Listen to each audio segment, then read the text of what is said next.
In the year 897, the Catholic Church dug up a dead pope, dressed his rotting corpse in full papal robes, and put him on trial. It was one of the darkest chapters in the history of the Church, a moment so grotesque. Many believed it was a myth, but it really happened. The 9th century was an age of chaos. Rome was a battlefield of popes, emperors, and warlords. The papacy was more political than spiritual. Power changed hands violently. Allegiances were bought and sold. And through it all, the Church stood at the center. Pope Formosus had died in 896. But even in death, he had enemies. Chief among them was his successor, Pope Stephen VI. Stephen believed that Formosus had unlawfully claimed the papacy. He was determined to erase his legacy, and so he did something unprecedented. He ordered Formosus' body exhumed from his tomb.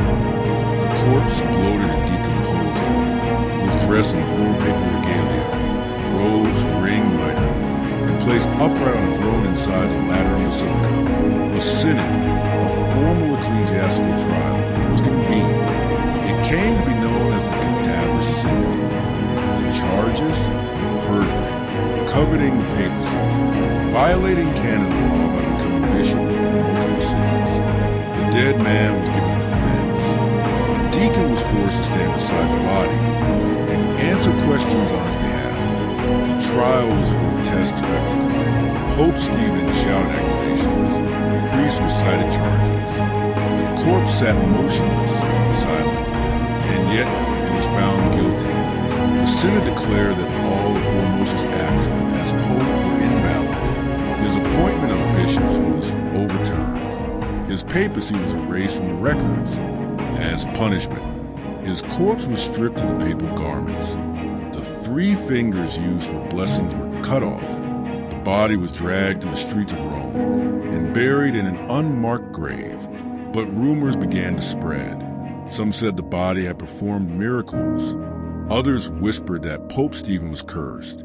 Fearing the influence of Formosus even in death, Stephen ordered the body dug up again. This time, it was thrown into the Tiber River. The corpse floated downstream for days until it was recovered by a monk and secretly buried once more. The Roman people were horrified. Riots broke out. The public turned against Stephen. Within months, he was arrested and imprisoned. Soon after, he was strangled to death in his cell. The Cadaver Synod was a grotesque intersection of politics, religion, and revenge.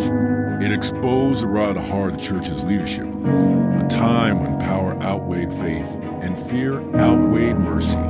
Today, the event stands as a historical anomaly, a chilling reminder of how far those in power will go to destroy their enemies. The Catholic Church would later declare the trial null and void, but the damage was done. So the next time you walk through a cathedral, remember the trial where a pope judged a corpse and called it justice